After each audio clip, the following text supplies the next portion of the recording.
എല്ലാരും ദേഷ്യമായിരുന്നു. അപ്പൊ ഞാൻ ഈ ഇന്റർവെൽ സമയത്ത് മാഷ് വരുന്നത് കണ്ടാൽ ഇവിടുന്ന് ഒരു പോക്കുണ്ട് ബസ്സാക്കി ഒറ്റടിക്കും മാഷ് മാഷ് കണ്ടു നോക്കുമ്പോ ആളെ കാണില്ല അങ്ങനെ വികൃതിയാണ്.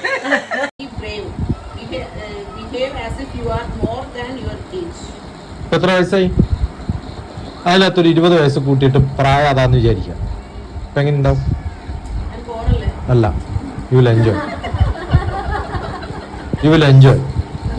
You become more matured. The aspect which you think around, but enjoy. You enjoy. See, age. ബാക്കിയുള്ളവർ നമ്മളെ കാണുമ്പോൾ നമ്മൾ പെരുമാറുന്നത് കുറച്ചും കൂടി ഹയർ ഏജ് ആണെങ്കിൽ നമുക്ക് റെസ്പോൺസിബിലിറ്റി ഫീലിംഗ് ഉണ്ടാവും. You grab respect, but don't ever stop seeing beauty around you. That makes you happy. If some people are considering your maturity is a useless thing, no, what's the use of being so mature? Why are you not playful? Why are you not childish? I never said you should not be playful. No, but the higher age people also can be playful. ഇപ്പൊ നമ്മൾ പിന്നെ കാർത്തിയെ കണ്ടു, അവർക്ക് 70 വയസ്സായി. She is playful. So age is not being playful. That is true, but some people at the higher age you can be more playful. But not playful like adavada. See, enjoyment, happiness, all these have to be parallel. മനസ്സിലായോ? But look at problems around you as if you are grown higher. അത് നമുക്ക് ignore ചെയ്യാൻ പറ്റും. ഈ ചെറിയ ചെറിയ പ്രശ്നങ്ങളൊക്കെ നമ്മൾ ഇഗ്നോർ ചെയ്യാം. കുഴപ്പമില്ല, പിള്ളേർ കളിക്കുന്ന കളിയാണ്.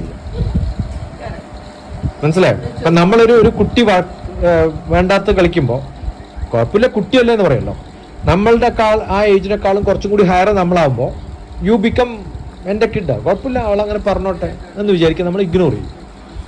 അത് കേട്ടിട്ട് നമുക്ക് കുഴപ്പമില്ല എന്ന് തോന്നണമെങ്കിൽ നമ്മൾ we should become higher age.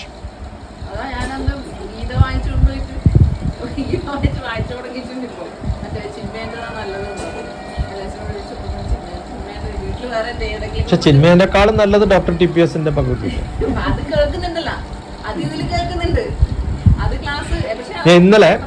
ഇന്നലെ മിഞ്ഞാന്ന് കൽക്കട്ടയിലുള്ളത് ഇട്ടിട്ടുണ്ട്.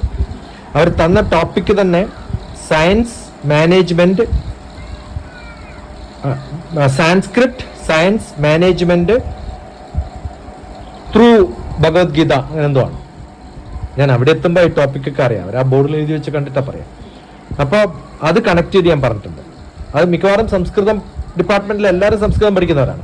അപ്പൊ അവർക്ക് ആർക്കും അറിയില്ല ഭഗവത്ഗീതയുടെ എസൻസ് എന്താണ്. ദുഃഖിക്കരുത് എന്നുള്ള ഒറ്റ വാക്കിൽ ഭഗവത്ഗീത പഠിച്ചാൽ തീർന്നു ഭഗവത്ഗീത. അശോച്യാൻ അന്യശോചസ്ത് എന്നാണ്. Don't be sad. മ ശുച, ഡോണ്ട് ബി സാഡ്. ഇത് രണ്ടും അറിഞ്ഞ ഭഗവത്ഗീത കഴിഞ്ഞു. അപ്പൊ അങ്ങനെ പഠിച്ചു വന്നാൽ ഭഗവത്ഗീത 2 ശ്ലോകം കൊണ്ട് തീർക്കാം. നിങ്ങൾ വായിച്ച് ആദ്യം മുതൽ തോന്നിക്കഴിഞ്ഞാൽ മഹാബോറ ഫസ്റ്റ് ചാപ്റ്റർ, അതോടെ നിർത്തും. അത് പാടില്ല. അപ്പൊ ഏത് രൂപത്തിലാണ് പഠിക്കേണ്ടതെന്നുള്ള അറിയണം. അത് എൻ്റെ ആ ഒരു സീക്വൻസ് ഉണ്ടല്ലോ. ശ്ലോക 1.2.10 രണ്ടാമത്തെ അധ്യായത്തിൽ 10ാമത്തേത്, അതിന്റെ ആൻസർ 18ാമത്തെ അധ്യായത്തിൽ 66. അങ്ങനെ വായിച്ചു കഴിഞ്ഞാൽ ഈ കോറിലേറ്റ് സീക്വൻസോടുകൂടി വായിച്ചാൽ ഭഗവത്ഗീത ഇന്ന് തീർക്കും, നാളെ തുടങ്ങും, നാളെ തീർക്കും, മറ്റന്നാൾ തുടങ്ങും, മറ്റന്നാൾ തീർക്കും, അങ്ങനെയാവും. ഓരോ ദിവസവും തീരും. അങ്ങനെ പഠിക്കും. പുറത്തുനിന്ന് മേടിക്കാം. സാധാരണ കുറെ അധികം പേരുണ്ടെങ്കിൽ പുറത്തുനിന്ന് മേടിക്കും.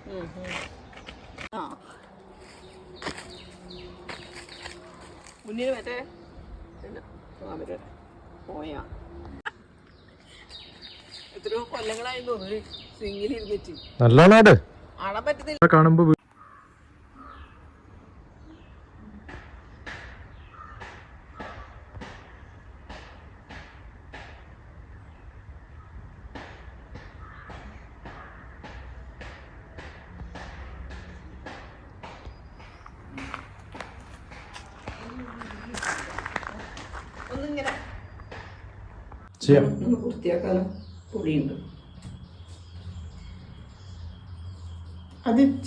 നമ്മള് പ്രതീക്ഷിക്കാത്തത്രയും ഹെവി അല്ലേ അത്? കാണുമ്പോ വിചാരിക്കില്ലേ അത് കുറെ ലോഹങ്ങളുടെ മിക്സ് ആണ്, പഞ്ചലോഹങ്ങളാണ്. അത് സിങ്ക് ഒക്കെ നല്ല പോലെ ഉണ്ട്. സിങ്ക് ഒക്കെ ഹെവിയറാണ്. നല്ലപോലെ അബ്സോർബ് ചെയ്യാൻ, എനർജി അബ്സോർബ് ചെയ്യാൻ പവർഫുൾ ആയിട്ടുള്ള ഒരു സാധനമാണ്. ഇതിലെ അങ്ങനെ അല്ലേ എനർജി.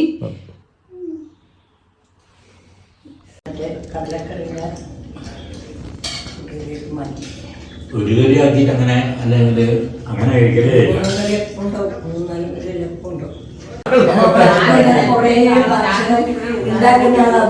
അതാ പറയുന്നത്. ഞാൻ പറഞ്ഞത് ശരിയല്ലേ? സ്ട്രെസ് ആവശ്യമില്ലാന്ന് പറഞ്ഞു. ഒരു പ്ലേറ്റ് ഞാൻ കുട്ടിയിരുന്നു പച്ചക്കറി കാണിച്ചു.